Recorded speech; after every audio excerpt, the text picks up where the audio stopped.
শুরুতে আমি বলতে চাচ্ছি যে 18+ বাচ্চারা মানে হচ্ছে যে বাচ্চারা যারা ছোট আছে তারা এই ভিডিও থেকে দূরে থাকো, যারা 18+ তারাই দেখো, কারণ এই ইফেক্টটা বাচ্চাদের উপরে অনেক ভারী পড়তে চলেছে।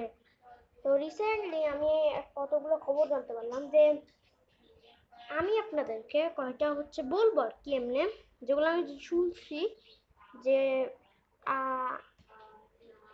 যে এরকম কতগুলো এমনি ক্রিপি ফ্যাক্টস আমি কয়টা আপনাদেরকে বলবো, যেগুলো হচ্ছে বাচ্চাদের শোনা উচিত নয়। ওই জন্য আমি আবার বলে দিচ্ছি যে এটা খালি 18+এর জন্য, কেউ কোনো ছোট বাচ্চা বা অন্য কেউ দেখবেন না এটা।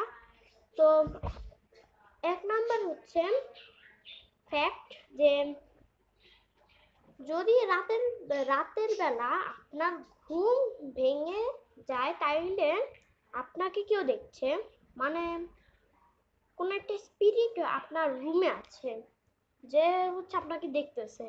নাম্বার 2 হচ্ছে আপনি যদি কোনো স্বপ্ন দেখেন আর যদি ওই স্বপ্নের একটা ডিটেল আপনার মনে থাকে তাহলে কিছু হইতে চলেছে, এটা একটা সাইন। আর কি হইতে চলেছে এটা খালি ডিপেন্ড করে যে আপনি কোন স্বপ্ন দেখছেন। 3 নাম্বার হচ্ছে আপনি যদি স্বপ্নে কোনো ঘোস্ট বা মারা যাওয়া মানুষকে দেখেন, মানে সে আপনার রুমে আছে আর আপনাকে সে দেখতেছে। আজকের জন্য একটু কি ভিডিও ভালো লাগলে লাইক করেন, শেয়ার করে সাবস্ক্রাইব করেন। আমি বলতেছি অন্য কোনো ভিডিওতে, ততদিনের জন্য বাবাই।